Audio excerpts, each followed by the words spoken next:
थे आप सभी का आपके अपने चैनल लक्ष्य तक पर सीटेट फ्री प्रैक्टिस बैच के अंतर्गत आज हम पढ़ने वाले हैं एनसीएफ 2005। क्योंकि एनसीएफ बहुत ही इंपॉर्टेंट है आपके सीटेट की परीक्षा के लिए। आप जानते होंगे, बात करें हिंदी पेडागोजी की तो एनसीएफ से प्रश्न बनते हैं, बात करें ईवीएस पेडागोजी की तो एनसीएफ से प्रश्न बनते हैं, बात करें अगर सीडीपी पेडागोजी की तो एनसीएफ से बनते हैं, और बात करें एसएसटी पेडागोजी के तो कुछ प्रश्न वहाँ पर भी यहाँ एनसीएफ से बनते हैं। तो यह क्लास पेपर 1 और पेपर 2 सभी के लिए उपयोगी है। ज़रूर देखिएगा पूरी क्लास, क्योंकि सबसे अधिक पूछा जाने वाला यह टॉपिक आपके पेपर में इस बार भी पूछा जाएगा। चलिए ध्यान से देखिएगा, पूरी क्लास को मिस मत करिएगा। प्रश्न पहला देखेंगे क्या कह रहा है कि एनसीएफ 2005 के अनुसार सीखना किस प्रकार के रूप में देखा जाता है। ए ऑप्शन कह रहा है रट कर याद करना, बी ऑप्शन कह रहा है अर्थ का सक्रिय निर्माण, सी ऑप्शन कह रहा है शिक्षक द्वारा ज्ञान देना, और डी ऑप्शन परीक्षाओं की तैयारी। तो यहाँ पर सबसे बेस्ट ऑप्शन जो होगा वह आपको चुनना पड़ेगा। चलिए आज हम बताएंगे किस प्रकार से ट्रिक यूज होता है सीटेट के पेपर में। ध्यान से देखिएगा। देखिए डी ऑप्शन से शुरुआत करेंगे। देखिए कह रहा है कि परीक्षाओं की तैयारी। एनसीएफ में कहीं पर भी इसका उल्लेख नहीं किया गया है कि सीखना जो है परीक्षा की तैयारी के लिए ही सीखा जाएगा, इसलिए यह हमें काट देना चाहिए। और सी ऑप्शन क्या कह रहा है कि शिक्षक द्वारा ज्ञान देना। बिल्कुल नहीं, यहाँ पर ऐसा कुछ भी नहीं कहा गया है, इसलिए यह भी काटेंगे। और ए ऑप्शन देखिए कितना एकदम गलत तरीके से लिख दिया गया है। यहाँ पर सबसे पहले देखिए रट कर याद करने की बात कर रहा है। हमने आपसे पहले ही बताया था कि जहाँ पर स्मरण करना, रटना और याद करना ये सब शब्द दिए हों उसे तुरंत काटिए। तो यहाँ पर 3 ऑप्शन कट गया। अब जो सबसे बेस्ट ऑप्शन है हमारा अर्थ का सक्रिय निर्माण, यही हमारा सही हो जाएगा। ठीक है। एनसीएफ 2005 के अनुसार सीखना किस प्रक्रिया के रूप में देखा जाना चाहिए, तो वह है अर्थ का सक्रिय निर्माण। ठीक। चलिए आगे बढ़ते हैं और अगला प्रश्न देखते हैं क्या कह रहा है। अगले प्रश्न में कहा जा रहा है कि एनसीएफ 2005 प्राथमिक स्तर पर किस भाषा दृष्टिकोण को प्रमुखता देता है। ए ऑप्शन कह रहा है व्याकरण अनुवाद, बी ऑप्शन कौशल आधारित, सी ऑप्शन सक्रियात्मक, और डी ऑप्शन शब्द याद करवाने वाला। चलिए यहाँ पर जल्दी से कमेंट कर दीजिए कौन सा उत्तर यहाँ पर हमारा सही होने वाला है। देखिए यहाँ पर भी डी ऑप्शन में कह रहा है शब्द याद करवाने वाला, ऐसे काट दीजिए, तुरंत काटिए, कहीं पर भी रुकिए मत। ए ऑप्शन कह रहा है व्याकरण अनुवाद, बिल्कुल नहीं, ऐसा कहीं पर भी नहीं कहा गया एनसीएफ में, इसे भी काटिए। कौशल आधारित, बिल्कुल नहीं, हमारा जो उत्तर होगा एनसीएफ के अकॉर्डिंग वह हो जाएगा संक्रियात्मक। ठीक है। तो यहाँ पर हमारा उत्तर सी ऑप्शन सही हो जाएगा। ठीक। चलिए आगे बढ़ते हैं और अगला प्रश्न देखते हैं क्या कर रहा है अगले प्रश्न में। तो अगले प्रश्न में कहा जा रहा है कि कक्षा में शिक्षार्थी केंद्रितता का अर्थ है। क्या अर्थ होता है ये आपको बताना चाहिए। मतलब शिक्षक केंद्रित नहीं, शिक्षार्थी केंद्रित की बात कर रहे हैं यहाँ पर। ठीक। ए ऑप्शन कह रहा है कि शिक्षक का पूरा नियंत्रण, बी ऑप्शन कह रहा है कि शिक्षार्थी को सीखने में सक्रिय भूमिका, और सी ऑप्शन कह रहा है पाठ्य पुस्तक का अक्षरश पालन, और डी ऑप्शन केवल समूह कार्य कराना। चलिए यहाँ पर आप हमारे ट्रिक को यूज करिए और उत्तर तुरंत निकल जाएगा। देखिए किस प्रकार से निकालते हैं उत्तर। डी ऑप्शन से शुरुआत करेंगे। ठीक है। क्या कह रहा है कि केवल समूह कार्य करवाना। जहां पर भी शिक्षार्थी केंद्रित की बात कर रहा वहां पर सिर्फ ये बात नहीं हो सकती कि समूह में ही कार्य करवाया जाए, वैसा बिल्कुल नहीं है, इसलिए हमें यह काट देना चाहिए। ठीक। अब सी ऑप्शन देखिए क्या कह रहा है। सी ऑप्शन तो एकदम सेम गलत हो रहा है। कैसे कह रहा है कि पाठ्य पुस्तक का अक्षरशः पालन। क्या पाठ्य पुस्तक में जो भी चीज़ें लिखी गई सेम टू सेम उसे हमें पालन करना चाहिए? क्या उससे बालक सीख सकते हैं आसानी से? तो बिल्कुल नहीं, यह भी हमें काट देना पड़ेगा। यहाँ पर सी ऑप्शन हमारा गलत हो जाएगा। अब देखिए ए ऑप्शन क्या कह रहा है। कह रहा है कि शिक्षक का पूरा नियंत्रण। जहाँ पर भी शिक्षक का पूरा नियंत्रण हो जाएगा वहाँ पर शिक्षक केंद्रित हो जाएगा ना, तो अब वहाँ से शिक्षार्थी केंद्रित तो रहेगा नहीं, इसलिए हमें ये ऑप्शन भी काट देना चाहिए। ठीक है। तो यहाँ पर जो उत्तर निकलेगा हमारा तीसरे का, वह हो जाएगा शिक्षार्थी को सीखने में सक्रिय भूमिका। ठीक। यहाँ पर हमारा जो उत्तर निकला है बी ऑप्शन सही हो जाएगा। चलिए आगे बढ़ते हैं और अगला प्रश्न देखते हैं क्या कह रहा है। अगले प्रश्न में कहा जा रहा है कि एनसीएफ 2005 किस प्रकार के मूल्यांकन पर जोर देता है। ए ऑप्शन कह रहा है परिणाम आधारित, बी ऑप्शन सतत और व्यापक, सी ऑप्शन साल में एक बार और डी ऑप्शन केवल लिखित परीक्षा। चलिए, अब इस प्रश्न का उत्तर आप लोग कमेंट बॉक्स में जल्दी से बता दीजिए।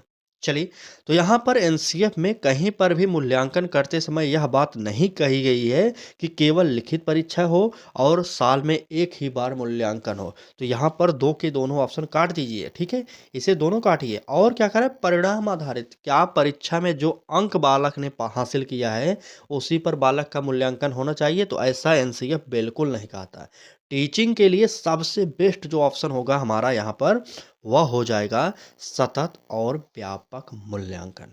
एनसीएफ इसका समर्थन करता है और एनसीएफ बार-बार ये कहता है कि बालक का सतत मूल्यांकन और व्यापक मूल्यांकन होने चाहिए, ठीक है? होना चाहिए, क्योंकि बालक के किसी एक पहलू को देखकर आप उसका मूल्यांकन नहीं करेंगे, ठीक है? इसलिए व्यापक मूल्यांकन होना चाहिए। बालक के समस्त पहलुओं को देखना चाहिए आपको, तब मूल्यांकन करना चाहिए, ठीक? तो यहाँ पर हमारा उत्तर जो निकलेगा, बी ऑप्शन सही हो जाएगा। चलिए, क्लास अच्छी लग रही हो तो लाइक ज़रूर करिएगा। आपके एक लाइक से यह क्लास अधिक लोगों तक पहुंच जाएगी ऑटोमेटिक, ठीक? अगर आप शेयर करना चाह रहे हैं तो शेयर भी कर दीजिएगा, लेकिन लाइक ज़रूर कर दीजिए और पढ़ना चाहते हैं हमारे साथ तो जुड़ भी सकते हैं। चलिए, अगला प्रश्न देखेंगे तो कह रहा है कि बच्चों की विविध अभिक्षमताओं को एनसीएफ 2005 किस रूप में देखता है? ए ऑप्शन कह रहा है कि समस्या के रूप में, बी ऑप्शन बाधा के रूप में और सी ऑप्शन संपदा के रूप में और डी ऑप्शन अनदेखी करने योग्य।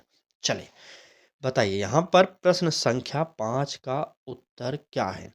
चलिए, बालक में विभिन्न क्षमताएँ होती हैं, ये आप जानते हैं। एनसीएफ कभी भी उसे समस्या नहीं मानता और ना ही कभी उसे बाधा मानता है और ना ही उसे अनदेखा कभी करता है। तो यहाँ पर एक ही वाक्य में समझ सकते हैं आप उत्तर क्या होगा। तो यहाँ पर इन सभी को काट दीजिए, क्योंकि समस्या एनसीएफ मानता नहीं, बाधा तो मानेगा नहीं और अनदेखी करने योग्य होता नहीं ये सब। यह हमारा एनसीएफ जो है, बच्चों की विविध अभिक्षमताओं को संपदा मानता है। याद करिएगा, कक्षा में अगर कई प्रकार के बालक हों, कई भाषाओं के बालक हों, तो एक टीचर के नाते आपको उन्हें बहुभाषिकता समझना चाहिए, ठीक है? ऐसा नहीं कि आप उसमें कठिनाई महसूस करें, तो बिल्कुल नहीं ऐसा करना चाहिए, ठीक है? एक बात और समझ लीजिए, जहाँ पर भी सीटेट के प्रश्न में बालक की कहीं पर किसी भी प्रकार की हानि होती हो ऑप्शन में, वह ऑप्शन कभी भी सही नहीं होगा। अगर पॉजिटिव में उत्तर पूछा जा रहा है प्रश्न में तब, अगर नेगेटिव में पूछा जा रहा है तो जहाँ पर हानि होगा बालक का, वही उत्तर आपको सही करना होगा।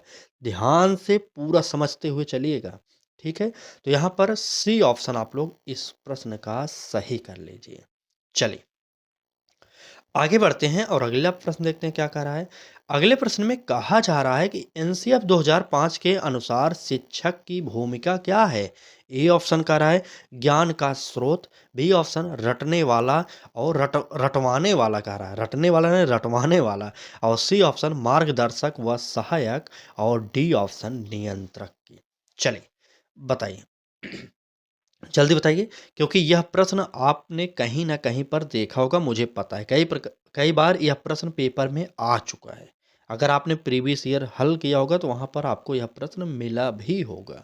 चलिए, तो देख लीजिए यहाँ पर साफ दिख रहा है, क्या कह रहा है? ए ऑप्शन ज्ञान का स्रोत, क्या शिक्षक ही ज्ञान का स्रोत होता है? काट दीजिए। रटवाने वाला होगा नहीं, नियंत्रक होगा नहीं, जो शिक्षक की भूमिका होती है एनसीएफ में, वह कहता है कि मार्गदर्शक और सहायक की। पहले तो बालक को मार्गदर्शक किया जाए, बालक को मार्ग दिखाया जाए, वह किस मार्ग पर चले, ठीक है? किस प्रकार से तैयारी करे।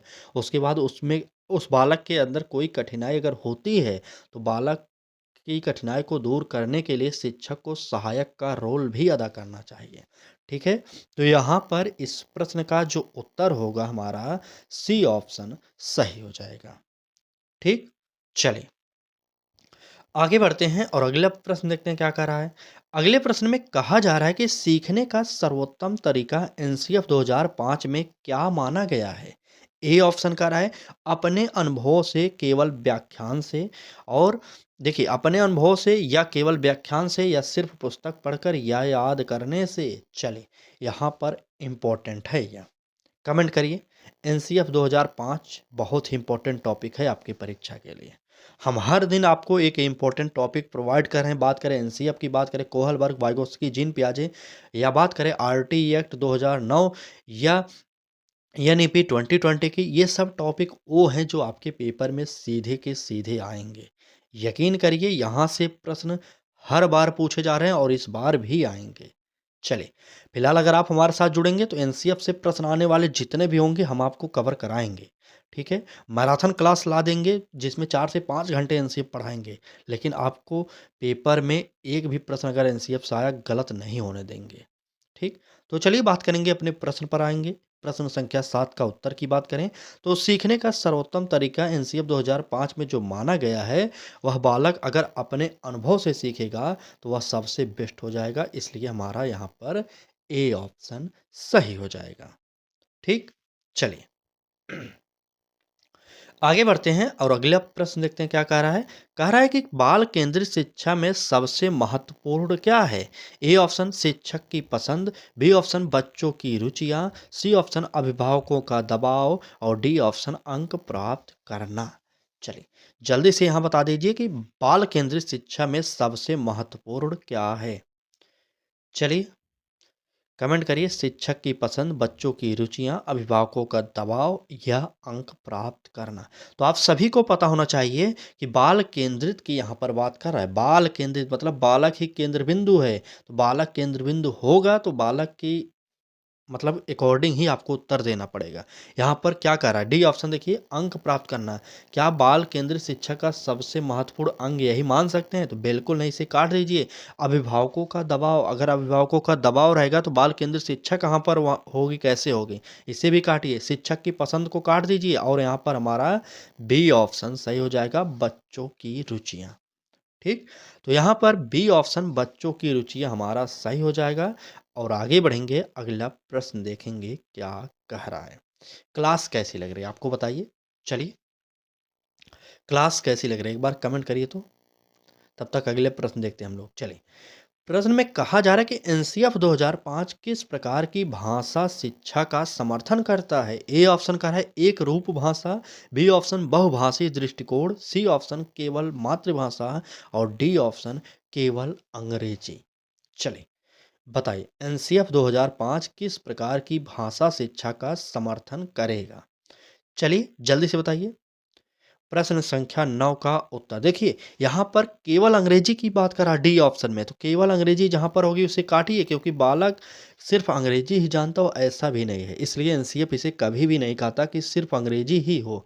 ठीक है, और सी ऑप्शन क्या करा, केवल मातृभाषा। एनसीएफ कतई यह नहीं कहता कि केवल मातृभाषा का प्रयोग हो, बल्कि वह तो कहता है बालक की मातृभाषा के साथ जो भी प्रयोग किया जाए, बालक के मातृभाषा के साथ संबंधित होना चाहिए वह भाषा। ठीक है, मातृभाषा से संबंधित भाषाओं का प्रयोग धीरे धीरे करते करते बालक को किसी भी भाषा को सिखाया जा सकता है, ऐसा एनसीएफ कहता है। ठीक है, तो यहाँ पर सी ऑप्शन भी काट दीजिए।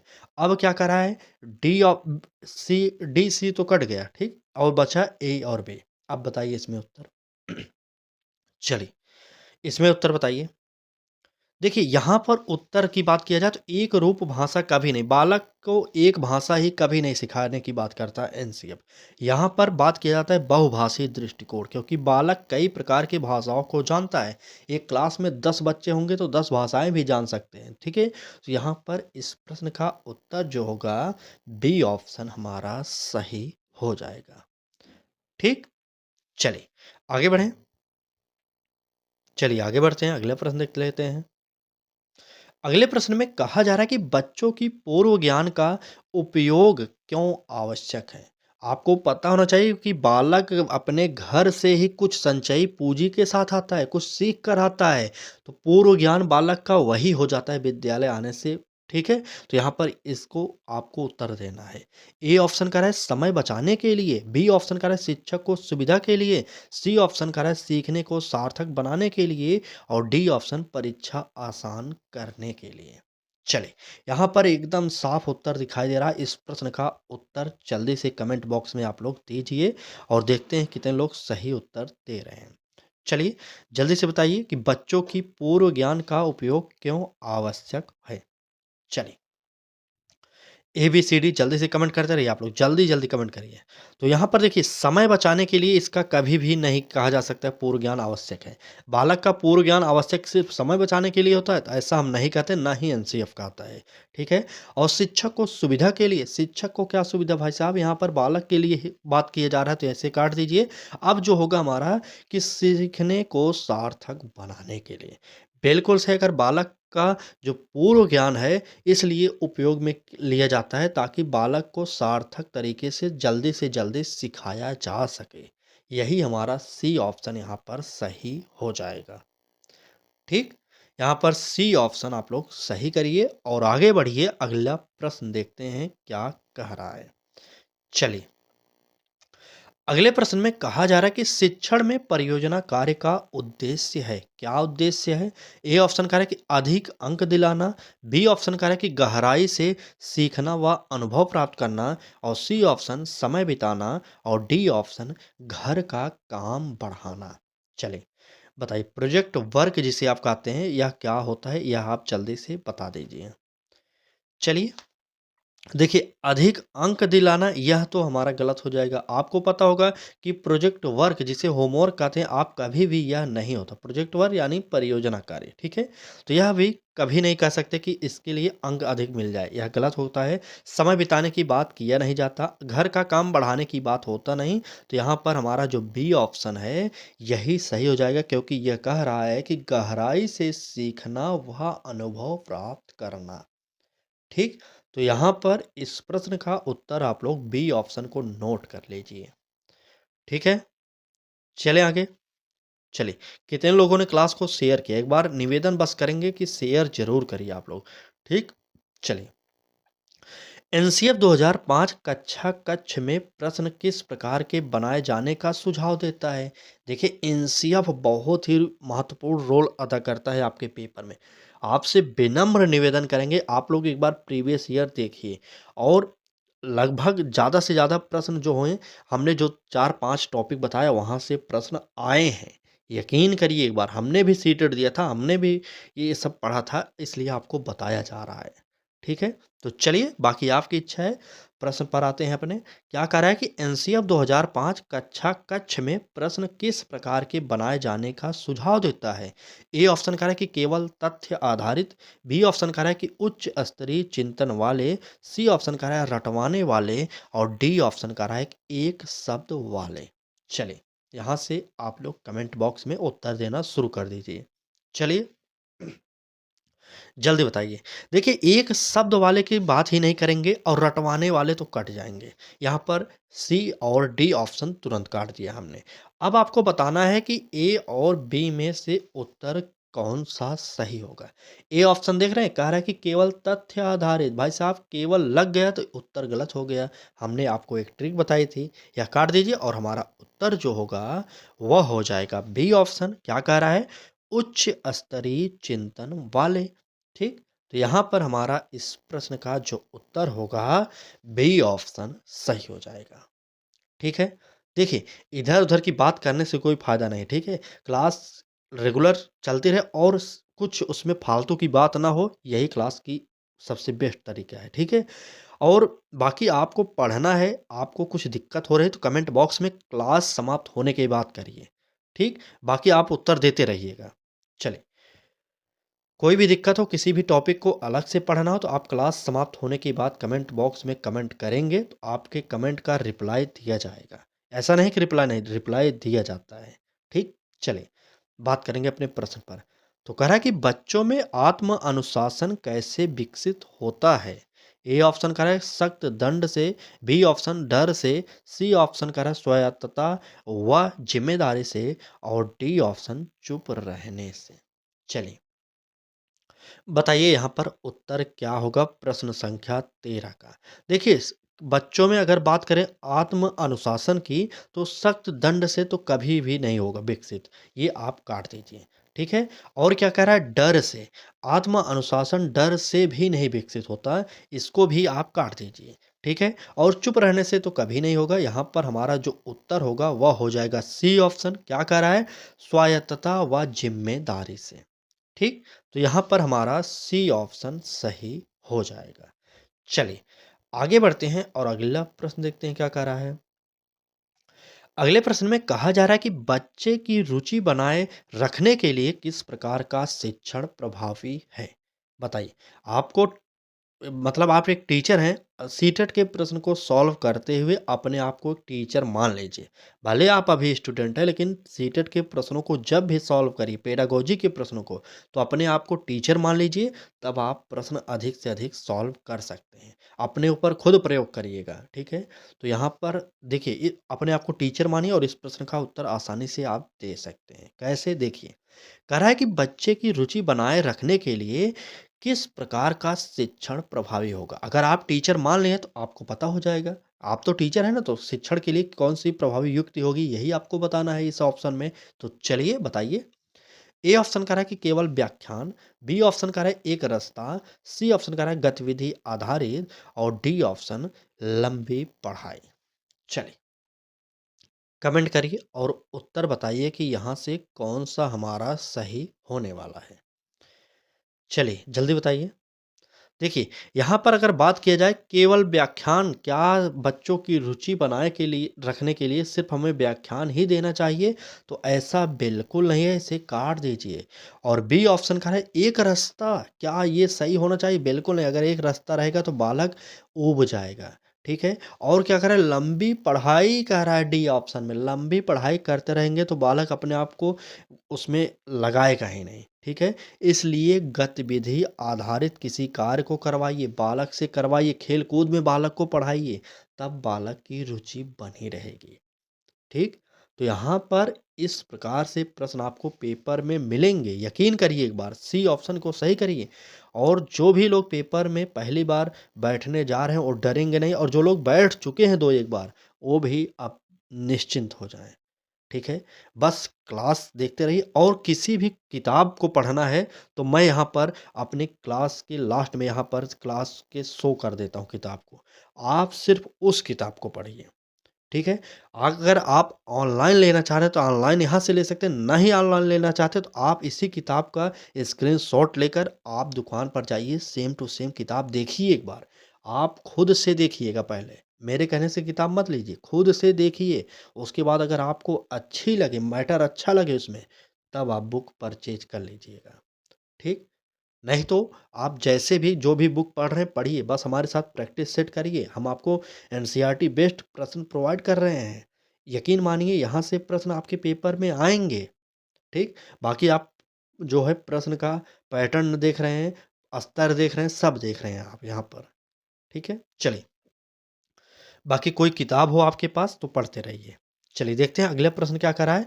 कह रहा है कि स्थानीय परिवेश का शिक्षण में उपयोग क्यों किया जाता है? ए ऑप्शन कह रहा है पुस्तक की जगह लेने के लिए, बी ऑप्शन कह रहा है परीक्षा में प्रश्न आए इसलिए, सी ऑप्शन कह रहा है सीखना संदर्भ पूर्ण और अर्थपूर्ण बने, और डी ऑप्शन शिक्षक के समय बचाने के लिए। चलिए, प्रश्न संख्या 15 का उत्तर जल्दी से बताइए। चलिए, देखिए, यहाँ पर बात किया जाए स्थानीय परिवेश का शिक्षण में उपयोग क्यों किया जाता है, तो कभी भी ऐसा हम नहीं कह सकते कि पुस्तक की जगह लेने के लिए, इसे काटिए, फटाक से काटिए। और बी ऑप्शन कह रहा है कि प्रश्न में परीक्षा में प्रश्न आए इसलिए, तो बिल्कुल नहीं भाई साहब, इसे भी काटिए। और सी ऑप्शन कह रहा है कि सीखना संदर्भ पूर्ण और अर्थपूर्ण बने, यही हमारा ऑप्शन जो है सही हो जाएगा, ठीक? तो ये ऑप्शन हमारा सही होगा, सी ऑप्शन है हमारा, इसको सी सही करिए। और एनसीएफ 2005 का सबसे बेस्ट प्रश्न ये मान सकते हैं आप, ठीक है? वो चलिए, आगे बढ़ते हैं, अगला प्रश्न देखते हैं क्या कह रहा है। प्रश्न में कहा जा रहा है कि एनसीएफ 2005 मूल्यांकन में किसको महत्व देता है? ए ऑप्शन कह रहा है सीखने की प्रक्रिया, बी ऑप्शन कह रहा है केवल अंतिम अंक, सी ऑप्शन तुलना, और डी ऑप्शन रैंक। चलिए, जल्दी से बताइए कि एनसीएफ 2005 मूल्यांकन में किसको महत्व देता है? प्रश्न संख्या 16 आप देख रहे हैं, एकदम साफ-साफ उत्तर दिख रहा है। ऑप्शन के अकॉर्डिंग साफ-साफ उत्तर दिखाई दे रहा है। क्यों? क्योंकि डी ऑप्शन में कह रहा है रैंक और सी ऑप्शन कह रहा है तुलना। एनसीएफ कभी भी रैंक और तुलना की बात नहीं करता, इसलिए हमें ये काट देना पड़ेगा। ठीक है, इसे काटिए, केवल अंतिम अंक भी काटिए। यहाँ पर जो उत्तर होगा हमारा ए ऑप्शन सही हो जाएगा। सीखने की प्रक्रिया, यहाँ पर ए ऑप्शन सही हो जाएगा। ठीक, तो एनसीएफ 2005 मूल्यांकन में महत्व देता है सीखने की प्रक्रिया को।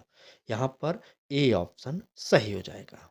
चलिए आगे बढ़ेंगे, अगला प्रश्न देखेंगे। तो कह रहा है कि बच्चों की गलतियों को कैसे देखा जाना चाहिए। ए ऑप्शन कह रहा है अज्ञान का प्रमाण, बी ऑप्शन दंड का कारण, सी ऑप्शन सीखने का अवसर और डी ऑप्शन अनदेखा करने योग्य। चलिए आप बताइए कि बच्चों की गलतियों को कैसे देखा जाना चाहिए। तो देखिए अज्ञान का प्रमाण तो हम कभी भी नहीं मान सकते हैं, यहाँ पर ये उत्तर हमारा नहीं होने वाला। दंड का कारण ये भी नहीं होगा, सीखने का अवसर हो सकता है, लेकिन डी ऑप्शन देखिए अनदेखा करने योग्य, बिल्कुल नहीं, अनदेखा नहीं करेंगे। यहाँ पर हमारा जो उत्तर होगा, बच्चों की गलतियाँ जो होती हैं वह सीखने का अवसर होती हैं। क्यों? क्योंकि एनसीएफ यह कहता है कि बालक त्रुटियों के माध्यम से ही सीखता है। ठीक है, तो बालक त्रुटियों के माध्यम से सीखेगा तो गलती तो करेगा ही। ठीक, और एक मनोवैज्ञानिक थे, कौन थे वो? पियाजे थे, बिल्कुल नन्हा वैज्ञानिक बालक को उन्होंने कहा था, नन्हा वैज्ञानिक। ठीक, तो यहाँ पर ये सब बातें जानते रहिए और यहाँ पर इस प्रश्न का उत्तर जो होगा सी ऑप्शन हमारा सही हो जाएगा। ठीक है, चलिए आगे बढ़ते हैं और अगला प्रश्न देखते हैं क्या कह रहा है। प्रश्न में कहा जा रहा है कि शिक्षक को कक्षा में खुले प्रश्न क्यों पूछने चाहिए। ए ऑप्शन कह रहा है समय बिताने के लिए, बी ऑप्शन उत्तर एक जैसा आए और सी ऑप्शन सोचने और अभिव्यक्ति बढ़ाने के लिए और डी ऑप्शन परीक्षा में वही आए। चलिए जल्दी से कमेंट कर दीजिए उत्तर कौन सा हमारा सही होने वाला है प्रश्न संख्या 18 का।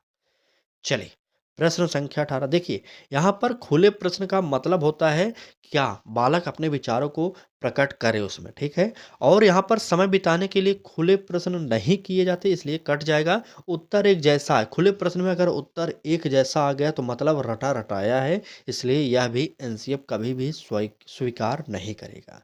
ठीक, और डी ऑप्शन कर है परीक्षा में वही आए, ऐसा भी बिल्कुल नहीं कहता एनसीएफ। यहाँ पर किस लिए खुला प्रश्न किया जाए, ताकि सोचने और अभिव्यक्ति बढ़ाने के लिए वह काम आ जाए। ठीक है, तो यहाँ पर सी ऑप्शन सही हो जाएगा। चलिए आगे बढ़ते हैं, अगला प्रश्न देखते हैं क्या कह रहा है। अगले प्रश्न में कहा जा रहा है कि एनसीएफ 2005 में रचनावाद का मुख्य विचार है। क्या विचार है? शिक्षक ज्ञान कराता है और बी ऑप्शन बच्चे स्वयं अर्थ निर्मित करते हैं, सी ऑप्शन ज्ञान वस्तुनिष्ठ है और डी ऑप्शन याद करने से सीखना। चले याद करने से सीखना, देख रहे हैं किस प्रकार का आंसर दिख रहा है आपको। चलिए देखिए याद करने से सीखना, जहाँ पर भी याद करना शब्द आ जाए उसे काटिए, हमने बार बार बताया है, अब तो आप जान गए होंगे। लगभग 1 महीने से आप तो जुड़े ही होंगे। ठीक है, 1 महीने तो कम से कम मान लीजिए। ठीक, तो चलिए, और सी ऑप्शन कह रहा है कि ज्ञान वस्तुनिष्ठ है, यहाँ पर इसे भी काट दीजिए। शिक्षक ही ज्ञान कराएगा, ये भी काटिए। और यहाँ पर एनसीएफ 2005 में रचनावाद यह कहता है कि बच्चे स्वयं अर्थ निर्मित करते हैं। ठीक है, यहाँ पर बी ऑप्शन इसका हमारा सही हो जाएगा। ठीक, चलिए क्लास अच्छी लग रही है तो लाइक करिए, चैनल पर पहली बार आए तो सब्सक्राइब करके बेल आइकन को ऑन करिए और डेली सीटेट की क्लासेस को लाइव देखा करिए। ठीक है, चलिए आगे बढ़ते हैं, अगला प्रश्न देखते हैं क्या कह रहा है। कह रहा है कि सहपाठी सीखने का प्रमुख लाभ क्या है। बताइए सहपाठी सीखने का प्रमुख लाभ क्या है। ए ऑप्शन कह रहा है प्रतियोगिता बढ़ाना, बी ऑप्शन कह रहा है आपसी सहयोग व बेहतर समझ और सी ऑप्शन कक्षा का शोर और डी ऑप्शन शिक्षक को कम काम। चलिए अब इसका उत्तर जल्दी से बताइए आप लोग क्या होने वाला है। तो देखिए प्रतियोगिता बढ़ाना कभी भी नहीं होता, किसी भी कार्य को आप नहीं करा सकते जिससे प्रतियोगिता बढ़े कक्षा में, तो इस प्रकार से ए ऑप्शन काटिए। कक्षा का शोर, सहपाठी अधिगम अगर होगा तो वहाँ पर कक्षा का शोर रहेगा तो कैसे सीखेंगे वो लोग, काटिए इसे भी।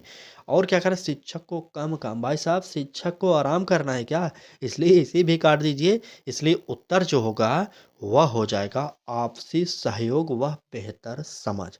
यही सहपाठी सीखने का प्रमुख लक्षण होता है और प्रमुख लाभ भी इसे कह सकते हैं। ठीक है, चलिए आगे बढ़ें। आगे बढ़ें, बताइए। चलिए ठीक, एकदम सही। आगे बढ़ते हैं, अगला प्रश्न देखते हैं क्या कह रहा है। अगले प्रश्न में कहा जा रहा है कि एनसीएफ 2005 में कला समेकित शिक्षा का उद्देश्य है। कला समेकित शिक्षा का उद्देश्य क्या है, यह आपसे इस प्रश्न में पूछा जा रहा है। ए ऑप्शन कह रहा है बच्चों का समय भरना, और बी ऑप्शन सीखने को आनंददायी बनाना, और सी ऑप्शन केवल चित्र बनाना, और डी ऑप्शन सिर्फ परीक्षा की तैयारी। चलिए बताइए कौन सा उत्तर यहाँ पर सही होने वाला है। तो बात करें कला समय की शिक्षा का उद्देश्य की, तो यहाँ पर देखिए बच्चों के समय को भरना कभी भी नहीं होता, और क्या करें, केवल केवल शब्द आ गया, काटिए, चित्र बनाना नहीं होता, सिर्फ परीक्षा की तैयारी। आप सीटेट में कभी भी इस प्रकार के ऑप्शन को सही मत करिएगा। अगर आपने सही कर दिया तो आपको समझ लेना चाहिए कि आपका एक नंबर भी कट जाएगा। ठीक है, तो यहाँ पर इस प्रश्न का जो उत्तर होगा हमारा बी ऑप्शन सही हो जाएगा। कैसे, कला समेकित शिक्षा का उद्देश्य होता है सीखने को आनंददायी बनाना। ठीक, चलिए बी ऑप्शन सही, बिल्कुल सही, बी ऑप्शन सही करिए, तो सही है ना। चलिए आगे बढ़ते हैं, अगला प्रश्न देखते हैं क्या कह रहा है। अगले प्रश्न में कहा जा रहा है कि बाल विकास की दृष्टि से शिक्षक को किस पर ध्यान देना चाहिए। ए ऑप्शन कर रहा है केवल संज्ञानात्मक विकास, बी ऑप्शन कर रहा है कि केवल शारीरिक विकास, सी ऑप्शन सभी आयाम सामाजिक भावनात्मक संज्ञानात्मक, और डी ऑप्शन केवल परीक्षा। चलिए हमारे ट्रिक को यूज करिए, जहां पर भी केवल दिख रहा हो उसे काट दीजिए, तुरंत उत्तर निकल जाएगा। चलिए ये ट्रिक तभी यूज करिएगा जब आपको प्रश्न का उत्तर ना आता हो। हम आपसे हाथ जोड़ के निवेदन करेंगे, जब आपको प्रश्न का उत्तर ना आता हो, आप तुक्का मारने जा रहे हो, तब इस प्रकार की ट्रिक को यूज करिएगा, नहीं तो आप अपने समझ पर दीजिएगा उत्तर। ठीक है, पढ़कर दीजिएगा उत्तर। यहाँ पर इस प्रकार से उत्तर हमने निकाल लिया, यहाँ पर सी ऑप्शन सही हो जाएगा इस प्रश्न का। ठीक, चलिए आज की क्लास में बस इतने ही प्रश्न थे। बाकी क्लास अच्छी लगे तो लाइक करिए, चैनल पर पहली बार आए तो लक्ष्य तक को सब्सक्राइब करके बेल आइकन को ऑन जरूर करिएगा, ताकि यूट्यूब आपको नोटिफिकेशन भेज सके कि अब आपको पढ़ाई क्या करनी है। ठीक, तो चलिए उम्मीद करते हैं यह प्रश्न आपके लिए बहुत लाभदायक हुआ होगा। अभी हम एनसीएफ के 2-3 क्लासेज और लाएंगे, इसी प्रकार की छोटी-छोटी क्लासेज आएंगी, लगभग आधे से 1 घंटे की। ठीक है, क्योंकि एनसीएफ से बहुत अधिक प्रश्न बनेंगे, और हम आपको पूरा का पूरा प्रोवाइड करेंगे एनसीईआरटी बेस्ड प्रश्न। ठीक है, और एनसीईआरटी को भी हम खंगाल रहे हैं, ताकि आपके पेपर में एनसीईआरटी पूछा जा रहा है वहाँ से भी प्रश्न हम निकाल रहे हैं। हम आपको मिक्स्ड प्रश्न लाएंगे, यकीन करिए, यहाँ से तैयारी करिए, आपको लाभ तो होने ही वाला है। ठीक, चलिए फिलहाल क्लास कैसी लगी ये कमेंट बॉक्स में ज़रूर बताइएगा, क्योंकि आपकी राय हमारे लिए बहुत ही लाभकारी होती है। चलिए आज की क्लास में बस इतना ही, कल फिर मिलेंगे एक नए क्लास के साथ। तब तक के लिए पढ़ाई करते रहिए, जोश में पढ़ाई करिए और होश में भी रहिएगा। ठीक, चलिए धन्यवाद।